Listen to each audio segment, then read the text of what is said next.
Me da mucho dolor y mucha tristeza comunicarles que acabo de hablar con Luis Amador Jiménez para comunicarle mi decisión de destituirlo como ministro de Obras Públicas y Transportes. Hay una responsabilidad política ineludible en este caso que me llevó a comunicarle a don Luis su destitución vía telefónica. Él está en Canadá. Tengo muchas noches de insomnio, meditando sobre lo que es mejor para el país y reiterándome a mí mismo lo que prometí, viendo a los ojos al pueblo de Costa Rica y juré ante la Biblia y ante la Constitución política.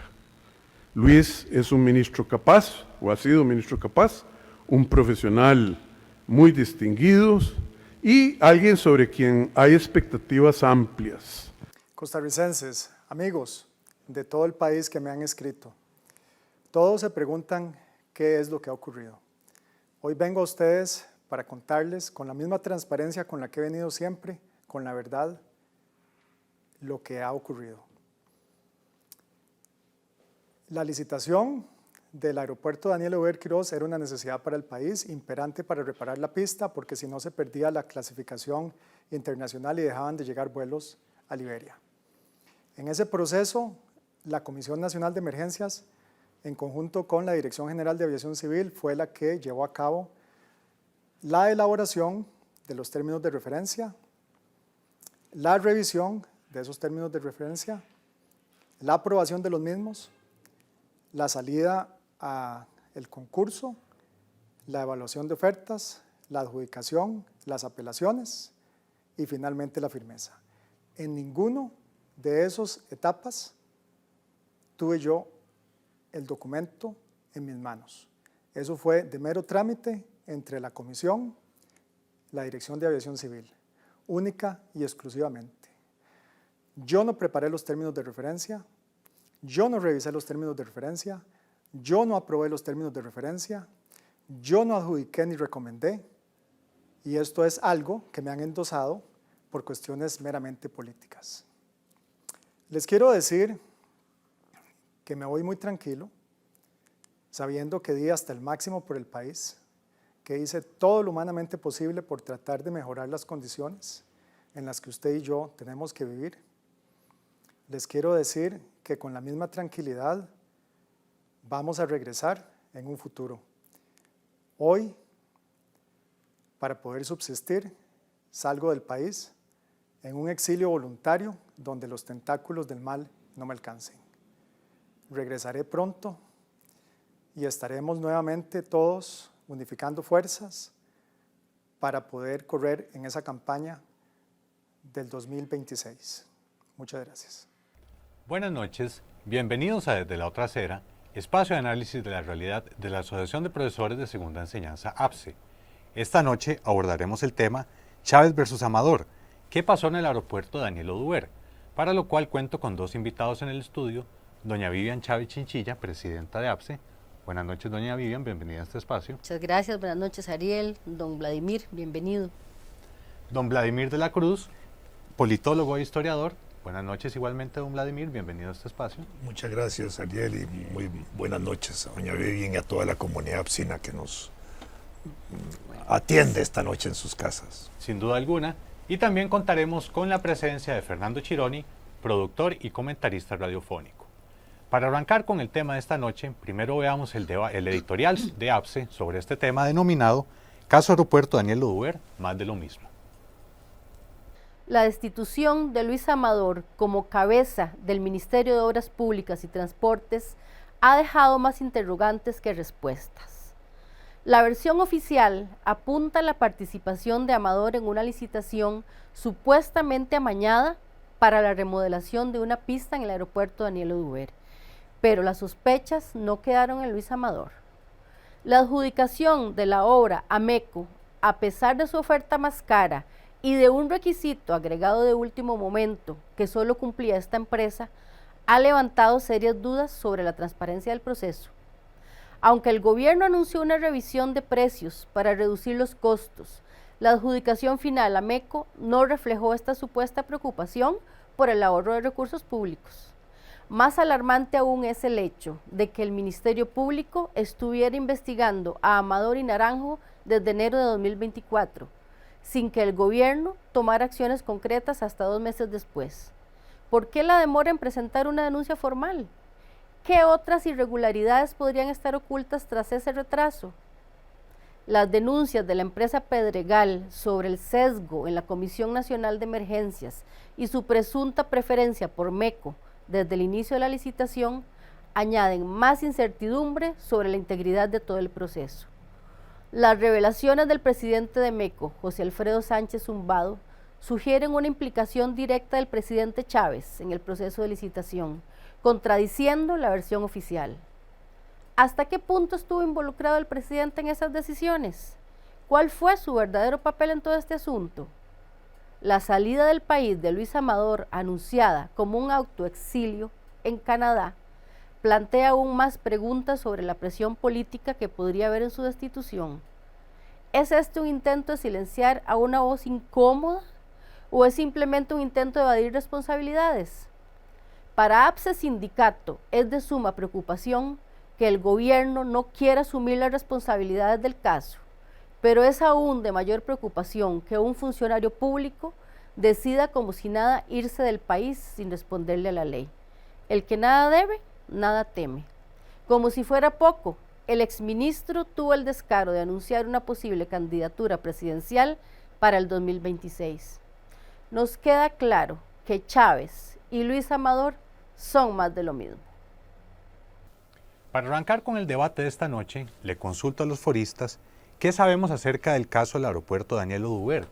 ¿Cuáles son las irregularidades que se han señalado en este caso que ha salido a la luz pública recientemente, como lo vimos en el par de videos introductorios de este espacio? Le consulto a cualquiera de los dos. Lo que hay es un escándalo alrededor de una empresa, MECO, ¿verdad?, que tiene nombres y apellidos, que fue cuestionada en el pasado, ampliamente cuestionada por mecanismos de corrupción con funcionarios del Estado y que tenían que ver con las tomas de decisiones de los negocios de construcción, a quien se le asignó, digamos, la licitación del aeropuerto de Liberia, que es muy importante por el impacto turístico que ese aeropuerto tiene para el país. Más de 1 millón de personas al año llegan a Costa Rica por Liberia, en una población turística que se mueve alrededor ya casi de los 3 millones, y hay un potencial extraordinario de aumentar la capacidad de Liberia. Y en apariencia, digamos, habían daños estructurales en las pistas que tienen que ver con la seguridad internacional de los aviones. Este es un aspecto que es muy cuidadoso y de mucha atención internacional, por los seguros de los aeropuertos, por los seguros de los aviones, por los seguros que se tienen que pagar por accidentes y eso, y porque la IATA, que es la Organización Internacional de Aviación Civil, tiene que ejerce controles para definir las calidades internacionales de los aeropuertos, y eso tiene que ver con las pistas, y en apariencia por asuntos climatológicos se afectaron esas pistas, y entonces había que hacer un arreglo en las mismas, lo que es natural que se hagan, pero ahí es donde empieza el problemita. ¿Por qué? Porque entonces se aceleró una licitación para arreglar las pistas. Participaron 3 empresas y en apariencia la licitación se hizo de una manera amañada, de manera que se le diera preferencia a una de las 3 que resultó ser MECO, ¿verdad? Y en ese sentido pues existe la mala sombra de MECO y existe también el cuestionamiento que han hecho las otras 2 empresas de cómo se asignó el concurso y cómo se resolvió el concurso. Todo lo que se hizo en ese trámite, esta es la parte importante, se hizo con anuencia, supervisión, vigilancia y aprobación del presidente de la República. Es un farsante el presidente si quiere quitarse la responsabilidad y trasladársela solo al ministro de Transportes o al director de Aviación Civil o al director de la Comisión Nacional de Emergencias. Porque en ese volumen de 21.000 millones de colones donde se aumentó el gasto de esa licitación en 1.000 millones, todo eso pasó por el despacho presidencial. De eso nadie puede dudar. Lo que usted nos menciona, don Vladimir, el decreto de emergencia también fue firmado por el presidente, por la ministra de la presidencia, por el presidente de la Comisión Nacional de Emergencias, a quienes se les está investigando por presunta corrupción por esta situación. ¿Qué opinión les merece a ustedes este anuncio que vimos al inicio de Luis Amador anunciando su autoexilio voluntario para huir de los tentáculos del mal, como él mismo menciona, y decidirse a Canadá, un país que no tiene ni siquiera extradición con Costa Rica, casi que podríamos decir que está huyendo del país? ¿Qué opinión les merece esta situación que no es regular en Costa Rica? Bueno, Ariel, a mí me parece que habría que analizar, ¿verdad?, qué papel está jugando Amador en todo esto, ¿verdad? Si es el personaje culpable, si es una víctima de todo este teatro, porque inclusive escuchando a don Vladimir eso pareciera, ¿verdad?, si es una marioneta, porque él mismo lo dijo en ese video, ¿verdad?, él no revisó, no aprobó, no recomendó, sino que fue el presidente de la República, como lo dice don Vladimir, ¿verdad? Entonces, todo pareciera que es un circo más, como desgraciadamente nos ha tenido acostumbrados este gobierno, ¿verdad?, en donde ya sea con algún tipo de complicidad o no, con Amador, ¿verdad?, lo exponen a él como la figura villana del caso, ¿verdad? Él dice que se autoextradita y sale del país a vista y paciencia de todo el mundo. Lo que hacen es requisarle la computadora y el celular, que me parece que es parte del mismo teatro, ¿verdad?, en el aeropuerto, pero todo el mundo permite que salga, ¿verdad? Entonces, pues es algo que no debería ser tan normal, porque no puedo decir que no es normal, porque aquí en este país pasa de todo, todos los días y a cada rato, ¿verdad? Pero no debería ser ni normal, ni debería normalizarse cosas como las que pasan en este sentido y a ese nivel, ¿verdad?, de gravedad. Propiamente lo que menciona doña Vivian es muy complejo, porque a la hora de aceptar por decir así, la destitución de su cargo, Luis Amador sale del país. Propiamente, ¿por qué motivo político pudo haber destituido el presidente Chávez a Luis Amador?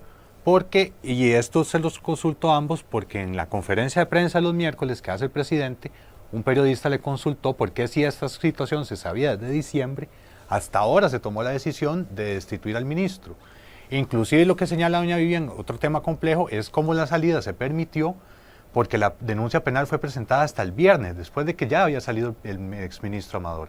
Entonces, ¿qué motivos de fondo podrían ser realmente los que están causando esta decisión política? Pues no había ningún impedimento de salida para el ministro, él podía entrar y salir. Él llegó a Costa Rica un día y al día siguiente iba para afuera otra vez.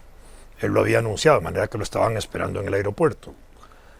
No había un impedimento, que hubiera habido incluso un proceso de acusación contra él, tampoco había una solicitud de una medida cautelar de que no pudiera salir del país, de manera que no tenía ninguna prohibición de salida, y él prefirió salir del país porque eso que él habló de los tentáculos del mal, que son de la casa presidencial, porque solo ahí pueden existir, si no, no se hubiera referido a eso, ¿verdad?, era porque de alguna manera lo que hay alrededor de esto podía significar también la posibilidad de que se pudiera atentar contra su vida o que se tomaran medidas muy peligrosas físicamente contra él. ¿Por qué? Porque el escándalo que se produce es por los 1.000 millones de más. Cuando eso se sobreprecia es cuando empieza el molote del asunto, y cuando no hay controles de la Contraloría General de la República, porque entonces cuando en este país los negocios de Estado se canalizan al margen de las instituciones que ejercen control, es que algo huele mal, para ponerlo de esa forma. Y en un volumen de dinero tan grande, pues las cosas pueden oler peor todavía. Y en ese sentido, cuando se viene el escándalo de las otras dos empresas por la diferencia de precio, eso ya empezaba a embarrar todo el proceso que se había seguido, y entonces era mejor deshacerse del ministro como la imagen superior del Ministerio de Obras Públicas, vinculado a Aviación Civil, al director de Aviación Civil, para eliminar eso. Pero los que quedaron ahí fueron la Comisión Nacional de Emergencias y los que hicieron los otros trámites, y cómo se tomaron las decisiones de esa adjudicación y de los posibles pagos que hubiera que hacer. Bueno, Ariel, y es que suena trillado ya, ¿verdad? Con el nombre de esta empresa, ¿verdad? MECO, pero es que todo pareciera indicar además que los requisitos están hechos solo a su medida para cada una de las obras que necesita licitarse, ¿verdad? O sea, ya viene siendo como lo común, ¿verdad? Que sea esa empresa, ¿por qué? Porque los requisitos son para ella, ¿verdad? Y incluso con la crítica de este mismo gobierno, ¿verdad? Al inicio, y se sigue dando exactamente el mismo camino. Aquí hay un problema, digamos, de forma en el país, y es que cuando una empresa, cualquiera que sea, no le pongamos nombre, realiza una estafa o produce una situación de corrupción con agentes estatales y eso, esas empresas deberían ser marginadas totalmente del proceso de licitaciones y condenadas, digamos así como se condena a una persona a la cárcel por un tiempo, igual condenadas por un tiempo a no tener participación en ningún negocio del Estado. Pero aquí no sucede eso, y además, ¿por qué? Porque, bueno, la empresa ABC, digámoslo de esa forma, ¿verdad? Es ABC, pero los dueños de ABC son los que cumplieron los delitos, fueron los que realizaron los delitos, no es la empresa es un órgano jurídico, es un papel, es una institución ficticia. Sí, es una persona jurídica. Es una persona jurídica, sí, no es física. Y los dueños de las empresas son los que hacen esos malos pasos, ¿verdad? Y entonces también hay que sancionar a esas personas involucradas para no participar públicamente en ningún proceso licitatorio por un tiempo. Aquí no sucede eso. Pero además, en la práctica jurídica del país resulta que una empresa ABC, como la que estamos mencionando, ¿verdad? De pronto tiene una hijita DEF, ¿verdad? Y entonces esa empresa que hicieron nueva con las mismas personas o con familiares de las mismas personas o con las esposas de las mismas personas, etcétera, son las que participan de los negocios. Y entonces la danza de los millones sigue. Perfecto. Ya casi ampliaremos la otra cara de este caso de corrupción que tiene que ver con la empresa privada, pero antes veamos el siguiente video con el productor radiofónico Fernando Chironi refiriéndose a este mismo caso. Bueno, evidentemente para mí es un recurso que tiene la administración como para resolver una situación, ¿no?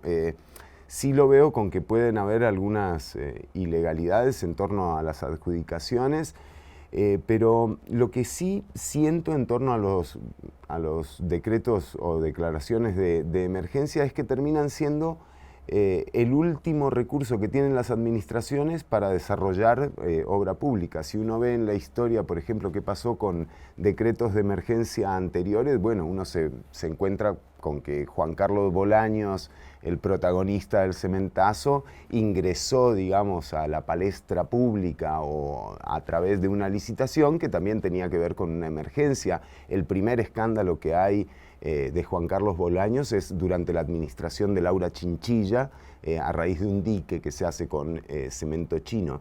Después lo que uno ve que pasó con el huracán Otto, con la tormenta Nate, o con la pandemia. En definitiva son todas declaratorias de emergencia en donde se hace también evidente que la administración de esos fondos de emergencia a cargo de la Comisión Nacional de Emergencia, también pueden llegar a tener algún exceso de discrecionalidad, ¿verdad?, por parte de los controles que tienen. Ya sabemos que los decretos, bueno, no tienen que pasar por los controles de Contraloría, ¿no?, y todas estas situaciones.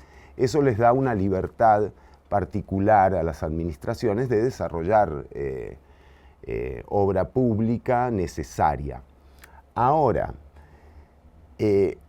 me parece que hay que analizar también la pereza que ha tenido la clase política de, por ejemplo, modificar los carteles de licitación como para que este tipo de situaciones en las que un gobierno solamente puede hacer obra pública a través de decretos de emergencia no sea el último recurso que tiene la administración, sino que haya carteles de licitación seguros, ¿no?, que protejan de cualquier tipo de amañe de las obras. Y por otro lado, en el caso puntual del Daniel Oduber, creo que hay un exceso de extensión de la emergencia que realmente lo que hace es sembrar muchas dudas. En el caso, por ejemplo, de cuando ocurrió la tormenta Neito, el huracán Otto, durante el gobierno de Luis Guillermo Solís, recordemos que la persona que empezó a administrar los recursos de la emergencia no fue la Comisión Nacional de Emergencia, sino que se incorporó a Mariano Figueres en aquel momento a la administración de esos recursos. Y también la Comisión Nacional de Emergencias tiene un background o unos antecedentes en donde muchos de los presidentes ejecutivos han salido con cuestionamientos muy graves. Uno se acuerda de aquella bodega que se incendió en Pavas por completo y se quemaron miles de colchones, miles de insumos de la propia Comisión Nacional de Emergencia, y creo que esto lo que hace es más bien teñir de duda esos presupuestos que terminan siendo, o sea, que empiezan siendo la forma de atender una urgencia que tiene la población, pero terminan siendo un gran negocio para MECO, para H. Solís o para Juan Carlos Bolaños. Gracias por continuar con Desde la Otra Acera. Como siempre, les invitamos a comentar, a dejar sus opiniones para seguir construyendo el espíritu crítico que Costa Rica necesita. Para continuar con el debate de esta noche, le consulto a ambos panelistas. En Costa Rica se ha abusado de los decretos de emergencia en otras ocasiones, como ocurrió con el caso del Fondo de Emergencias en los años 70, 80, en los cuales han ocurrido situaciones donde se ha desfalcado las finanzas públicas con el pretexto de construir obra pública por una situación de gravedad. ¿Qué casos de situación o historia les recuerdan esta situación del actual de Chávez versus Amador del aeropuerto Daniel Oduber? ¿A ustedes les recuerda otros casos de corrupción en Costa Rica? ¿Qué antecedentes hay en esta historia? ¿Por qué se acude a emergencias? Eso es lo importante, porque son fondos que de manera extraordinaria, excepcional, se pueden abultar y se pueden usar sin grandes controles, por emergencia, ¿verdad? Por emergencia nacional, que tiene que ser debidamente calificada, etc. Sobre este asunto del aeropuerto, que yo recuerde, lo que se aduce relacionado con la destrucción o el daño que se le hizo a la pista, no recuerdo que públicamente se hubiera hecho un gran alboroto de los efectos del huracán ese o lo que fuera en ese sentido, como para que esto sucediera varios meses o varios años después de aquel acontecimiento, ¿verdad? Entonces yo creo que ese es el punto, es decir, entonces cuando se mueven platas para emergencia es porque ahí son de fácil manejo, y de fácil manejo sin controles severos, entonces puede haber una situación anómala o puede producir situaciones de corrupción o de mal manejo de fondos o de enriquecimientos ilícitos para algunas personas. Eso es lo que puede suceder. Y eso es lo que, está en la figura del manejo de dinero de esa manera, sobre todo cuando los organismos institucionales formales del país no participan de eso, como la Contraloría General de la República. Usted señala un tema muy delicado y es el hecho de que en el aeropuerto Daniel Oduber ya había una situación crítica de años de deterioro, producto de obviamente otras gestiones políticas. El punto es que hay un voto de la Sala Constitucional que dice claramente que es una emergencia y no puede atribuírsele al descuido que han hecho las administraciones anteriores o la misma administración actual sobre una infraestructura. Entonces, efectivamente fue una emergencia. ¿O es otra situación en la cual se han guindado, por decirlo así, de este término para aprovechar algún negocio, alguna situación ahí comercial? Bueno, don Vladimir incluso decía al inicio, ¿verdad?, que si había una situación crítica en el aeropuerto, ¿verdad? Y yo en lo personal, y me parece que APSE, incluso en algunas ocasiones, en otros temas hemos pedido que se decrete emergencia. Incluso el decreto de emergencia está respaldado constitucionalmente, ¿verdad? Como usted lo está explicando, hay pronunciamientos de la sala y demás. Lo que pasa es que eso no significa, el que haya un decreto de emergencia no significa que se tengan que brincar los procedimientos que están establecidos para el proceso de licitación en este caso, o para cualquier otro tipo de proceso en un decreto de emergencia, ¿verdad? Como les decía, la APSE no es que está en contra de un decreto de emergencia, pero que se respete la legalidad, la normativa y la constitución política en todos sus aspectos. No es que hagan fiesta con el decreto de emergencia y con los recursos del decreto de emergencia. ¿Por qué no se ha hecho, por ejemplo, un decreto de emergencia para educación pública, para atender los 900 y tantos centros de educación que a principios de año se definieron como un estado catastrófico y donde el Ministerio de Educación señaló que había que cerrar algunos? Porque hay también un intento de destruir la educación y de destruir las posibilidades y oportunidades educativas de los muchachos y de la gente. Este gobierno está empeñado, ojalá, en tener más analfabetas y más gente que esté fuera del proceso educativo, porque eso también es mano de obra más barata en este país. Y en ese sentido, yo creo que un decreto nacional de emergencia en educación sería una gran necesidad justamente para resolver los problemas de las instalaciones educativas, ¿verdad? Y de las condiciones de trabajo de los miles de maestros y profesores que hay en el país. Bueno, ¿por qué no hacen eso? Porque hay prioridades de interés y de negocios en otros asuntos que les conviene más atender. Sí, claro. Porque atender los problemas de la educación son fácilmente observables por los sindicatos, por los maestros, por los profesores, por los miles de familias involucradas, pero atender el asunto del arreglo del aeropuerto, eso lo atiende muy poca gente. Claro. Y no solo eso, no solamente la parte de la infraestructura que menciona don Vladimir, ¿verdad? Sino que inclusive APSE junto con la coalición sindical ha propuesto o hace planteamientos en el sentido de que el currículum sea completo para toda la población estudiantil a nivel nacional, porque es muy bajo el porcentaje que se cubre y las justificaciones siempre son de recursos, ¿verdad? Entonces es un motivo más, ¿verdad? Por lo cual pues cabría, ¿verdad? Un decreto de emergencia, como dice don Vladimir, pues en uno de los aspectos, ¿verdad? Uno de los ministerios pues que son de los más importantes en el país, porque es la educación, que se liga con la seguridad, que se liga con el mantener a estos estudiantes fuera de esos tentáculos del narcotráfico, ¿verdad? Entre otros, pero como lo dice don Vladimir, sí se hace con el aeropuerto, ¿verdad? Que si bien es cierto, es sumamente importante, si bien es cierto, está en un estado crítico, pues es cuestionable, ¿verdad? El hecho de que debiera haberse emitido ese decreto de emergencia en este momento, ¿verdad? Hablemos de la otra cara de todos los casos de corrupción que siempre existen, y es el sector privado o los sectores que se benefician eventualmente de estos casos. En el caso de MECO ya es una empresa que ha estado cuestionada por el caso Cochinilla. ¿Qué más sabemos de esta empresa y por qué pareciera como que tiene reincidencia en este tipo de escándalos? Bueno, el caso ese de la Cochinilla es el escándalo que ha puesto en evidencia y en el tapete a esa empresa en el orden público y por la forma corrupta con que actuaron con funcionarios, incluso con minucias, para decirlo así, con cochinadas, realmente compraban a la gente, ¿verdad? Almuerzos y pasajes y unas cosas así, no eran volúmenes grandiosos de dinero, por lo menos en las formas en que se dijo de algunos funcionarios.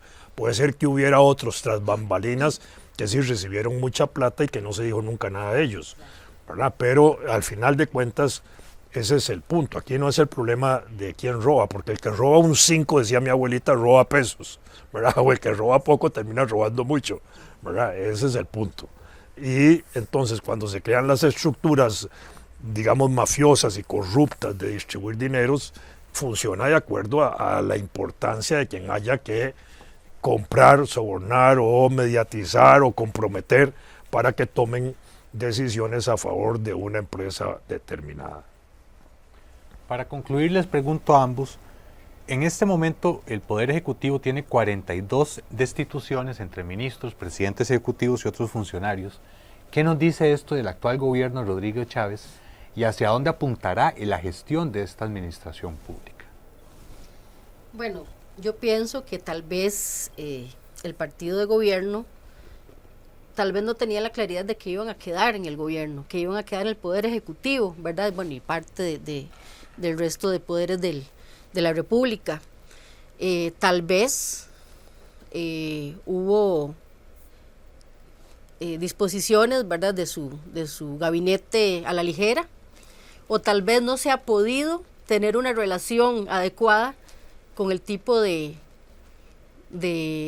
persona, ¿verdad?, o la forma en que el Ejecutivo trata a los ministros, a las ministras, a su gabinete, ¿verdad? Prácticamente tienen que secundarlo en todo, si no les pega 4 gritos o les dice palabras grotescas, ¿verdad? Entonces yo creo que una persona con dignidad no se va a someter fácilmente, ¿verdad?, a una relación de este tipo. Me parece que es bastante violenta, sinceramente, la forma en que él habla, en que él se expresa, en que él manipula a su gabinete. Entonces me parece que podría ser por ahí la situación que se esté dando, ¿verdad?, con ese montón de renuncias en el gobierno de Chávez. A mí me parece que las renuncias, que son 42, que es el equivalente a 2 renuncias por mes, lo cual indica que un ministro dura, en teoría, cada 15 días más o menos, ¿verdad? Que hay que estarlos cambiando de los que se han cambiado, porque hay otro tanto parecidos que no se han movido todavía. Pero eso responde fundamentalmente a una incapacidad de gobierno de poder desarrollar planes de mediano plazo, lo que es un gobierno de mediano plazo, 4 años, ¿verdad? O de corto plazo, si uno lo quisiera ver también de 4 años, donde no hay una dirección política del Estado. El presidente no tiene visión de Estado, no tiene visión nacional, no tiene un camino seguro de a dónde conducir la gente, entonces van como improvisando. El presidente además mete la mano en todo. Los ministros hacen lo que el presidente quiere y desea, y es el que le gira las instrucciones de las acciones de sus ministerios, ¿verdad? Y entonces cualquier obstáculo que haya ahí, cualquier traba que haya ahí, porque no depende solo del ministro, sino a veces de los cuadros intermedios de los ministerios que tienen que aprobar funciones y ese tipo de cosas, entonces paralizan y le echan la culpa al ministro, y entonces él corta el presidente. Pero cuando corta el presidente y mete otro ministro, ese otro ministro se encuentra con la misma situación de entrabamiento institucional y con la misma situación de entrabamiento que le impone el propio presidente en las obras que tiene que ejecutar y dirigir y hacer, porque es el presidente el que le dice haga esto, y vaya por aquí, y vaya por allá, y entonces se encuentran los frenos.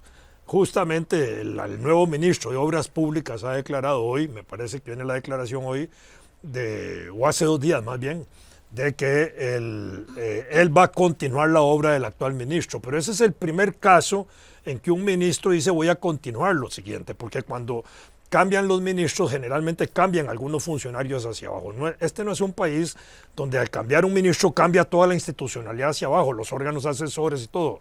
En otros países eso sí funciona así, y eso es peor todavía porque hay un entrabamiento nacional, porque cada vez que entra un ministro se traba todo el ministerio y las cosas no continúan bien, y hay atrasos en la ejecución de obras y hay atraso en todo, y entonces el país es el que va perdiendo. Pero esto ¿hacia dónde conduce?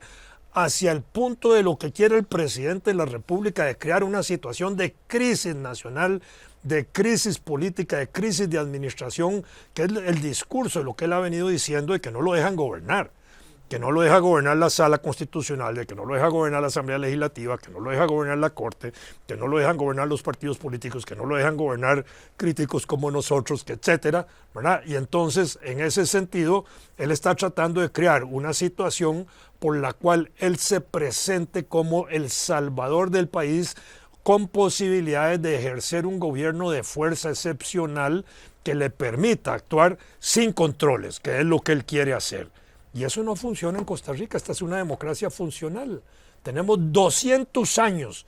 Este año, de 2024, cumplimos 200 años de Poder Ejecutivo, 200 años de Poder Legislativo, 200 años de la Corte Suprema de Justicia, de un Estado de Derecho con poderes independientes, con equilibrio de poderes, con poderes que se respetan sus funciones, y el presidente viene a respetar las funciones de todos los organismos públicos en este país.